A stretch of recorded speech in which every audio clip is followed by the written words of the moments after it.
வணக்கம் நண்பர்களே, முக்கியமான சில டாபிக்ஸை இந்த பதிவில் பார்க்க போகிறோம். ஜூன் 22 மதுரையில் முருக பக்தர்கள் மாநாடு அப்படிங்கிறது நடத்தப்பட இருக்கு.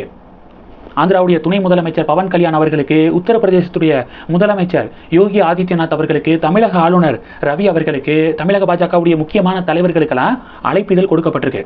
அமித்ஷா இன்னைக்கு மதுரைக்கு வராரா? அமித்ஷா அவர்களை நேரடியாக சந்தித்து அழைப்பிதழ் கொடுக்க இந்து முன்னணி முடிவு எடுத்திருக்காங்க. ரொம்ப பிரம்மாண்டமான வகையில் முருக பக்தர்கள் மாநாடு நடத்தப்பட இருக்கு. இப்போ திமுகவுடைய அமைச்சர்கள் பார்த்தீங்கன்னா இந்த முருக பக்தர்கள் மாநாடு குறித்து சில ஸ்டேட்மெண்ட்ஸை கொடுக்க ஆரம்பிச்சிருக்காங்க.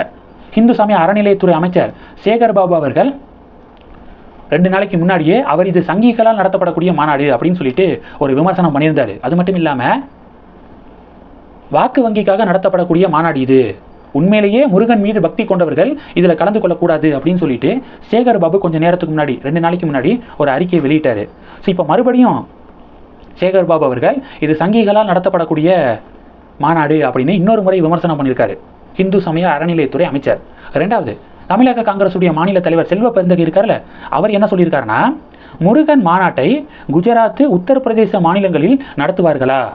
விநாயகரை தமிழக மக்கள் வணங்கும் போது முருகரை குஜராத் மக்கள் ஏற்க மாட்டார்களா?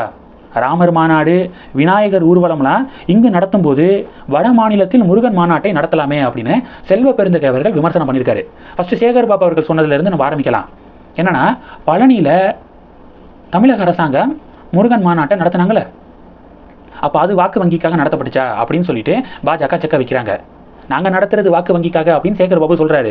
அப்போ அவங்க நடத்துனதும் வாக்கு வங்கிக்காக நடத்தப்பட்டுச்சா அப்படிங்கிறது முதல் கேள்வியாக இருக்குது. 2வது, செல்வ பெருந்தகை சொன்னது ஒரு பெரிய டேஞ்சரஸான ஒரு வாதம். என்னன்னா, முருகன் மாநாட்டை குஜராத், உத்தரப்பிரதேசத்துல எல்லாம் நடத்த மாட்டாங்களா? விநாயகரை தமிழக மக்கள் வணங்கும் போது முருகரை குஜராத் மக்கள் ஏற்க மாட்டார்களா அப்படின்னு கேட்டிருக்காரு. நார்த்தில் போய் பார்த்தா கார்த்திகேயன் அப்படிங்கிற பேரில் எல்லா கோவில்கள்லையும் முருகனுக்கு சிலை இருக்கும். எல்லா கோவில்களையும் இருக்கும். கார்த்திகேயன் அப்படிங்கிற பேரில் நார்த்தில் இருக்கக்கூடிய மக்கள் முருகனை வழிபாடு செய்கிறாங்க அப்படிங்கிறது தான் யதார்த்தமான உண்மை. அது மட்டும் இல்லாமல் இப்போ செல்வ பெருந்தகையுடைய இந்த விமர்சனத்துக்கு முருகன் இருக்கார்ல, பாஜகவுடைய மத்திய இணை அமைச்சர், அவர் என்ன சொல்லியிருக்காருன்னா, சௌராஷ்டிராவில், குஜராத்தில் சௌராஷ்டிரா தமிழ் சங்கமத்தை நடத்தினோம், வாரணாசியில் காசி தமிழ் சங்கமத்தை நாங்கள் நடத்தினோம், உத்தரப்பிரதேச குஜராத் மக்கள்லாம் தமிழ் கலாச்சாரத்தை எந்த அளவுக்கு மதிக்கிறாங்க அப்படிங்கிறத போய் தேடி பாருங்க.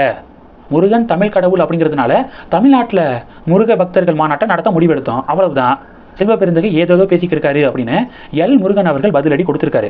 இப்போ செல்வ பெருந்தகைக்கு பாஜக என்ன பதிலடி கொடுக்குறாங்க தெரியுமா? அது சரி, தமிழகத்தில் காங்கிரஸும் கம்யூனிஸ்டும் ஒரே கூட்டணிக்குள்ளே தான் இருக்கீங்க, ஒற்றுமையாக தான் இருக்கீங்க. இதே கேரளாவில் போய் பார்த்தா ஏன் இப்படி அடிச்சுக்கிறீங்க? ஒரே கட்சி தானே, அங்கேயும் ஒத்துமையாக இருக்கலாம்ல, ஏன் அடிச்சுக்கிறீங்க? அப்போ எதை எங்கெங்கே நடத்தணுமோ, எந்தெந்த இடத்துல எப்படி இருக்கணுமோ அப்படி இருக்கிறது தான் இயல்பு. முருகன் தமிழ் கடவுள் அப்படிங்கிறதுனால, முருகனுடைய 6 படை வீடுகள் தமிழ்நாட்டில் இருக்கிறதுனால தமிழ்நாட்டில் முருக பக்தர்கள் மாநாடை நடத்துகிறாங்க இந்து முன்னணி. இதில் என்ன தப்பு இருக்குது அப்படின்னு சொல்லிட்டு பாஜகவினர் இப்போ செல்வ பெருந்தகை அவர்களுக்கு பதிலடி கொடுக்குறாங்க. என்னையை பொறுத்த வரைக்கும் இந்த தமிழ் கடவுள், வடநாட்டு கடவுள் இப்படிங்கிற இந்த வாதமே என்னையை பொறுத்த வரைக்கும் தப்பு. எல்லாமே ஹிந்து கடவுள்கள் அப்படிங்கிறது தான் யதார்த்தமான உண்மை. சில பேர் ஹிந்து மதத்துக்குள்ள ஒரு பிரிவினையை உண்டாக்குறதுக்காக விநாயகர் பார்த்தீங்கன்னா வடநாட்டு கடவுள், முருகன் பார்த்தீங்கன்னா தமிழ் கடவுள் அப்படின்னு சொல்லிட்டு ஹிந்து மதத்துக்குள்ள ஒரு பிரிவினையை உருவாக்க நீண்ட வருடங்களாக முயற்சி பண்ணிக்கிருக்காங்க.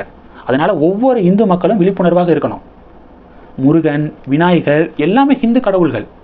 நார்த்தில் கார்த்திகேயன் அப்படிங்கிற பேரில் முருகனை வழிபாடு செய்கிறாங்க.